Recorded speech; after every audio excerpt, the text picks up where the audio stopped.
La production législative en cette session de mars, dédiée à cet exercice, ainsi qu'au contrôle parlementaire, se porte bien à la chambre basse du Parlement que dirige le professeur Vital Kamerhe. L'examen et l'adoption de 2 propositions de loi le lundi 12 mai 2025, présentées par les députés nationaux Eyangamboyo Venance et Maombi Kachungo Sosten, en est une preuve. Au cours de cette plénière, conduite par le premier vice-président de la chambre basse du Parlement, Jean-Claude Chilombaye, la première loi à être portée devant l'Assemblée plénière était la proposition de loi portant principes fondamentaux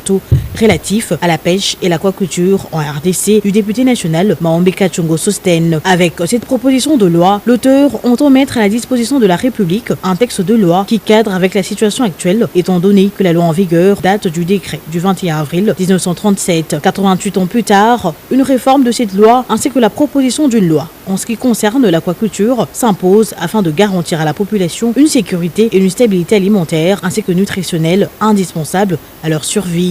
Une loi sur la pêche et l'aquaculture répond premièrement à un impératif urgent et immédiat, celui d'assurer à nos populations qui malheureusement en manquent cruellement la garantie d'une sécurité et d'une stabilité alimentaire et nutritionnelle indispensable à leur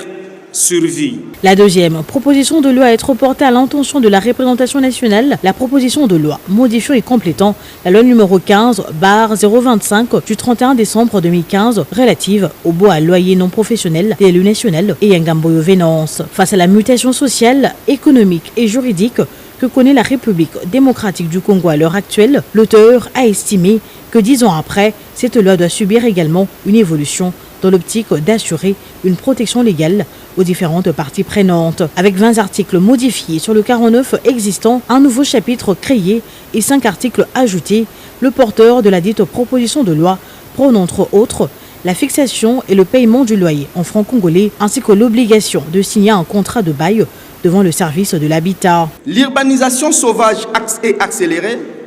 les loyers exorbitants,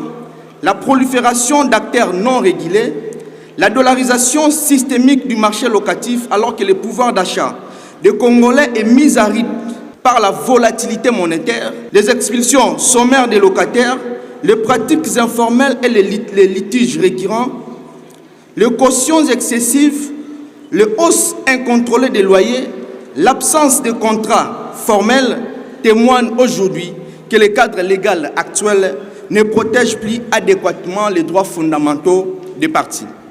L'examen d'une proposition de loi appelant à un débat conformément à l'article 158, alinéa 2 du règlement intérieur de la Chambre basse du Parlement, les élus du peuple se sont versés aux questions, suggestions et recommandations.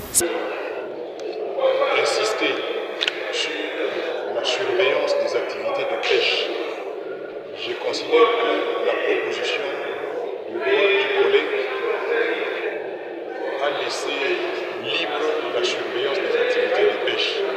Et donc, j'ai pensé qu'il pouvait enrichir sa proposition de loi en pensant à une surveillance encadrée. Honorable, vous pensez que nous pouvons à ce jour, donc nous, la République démocratique du Congo,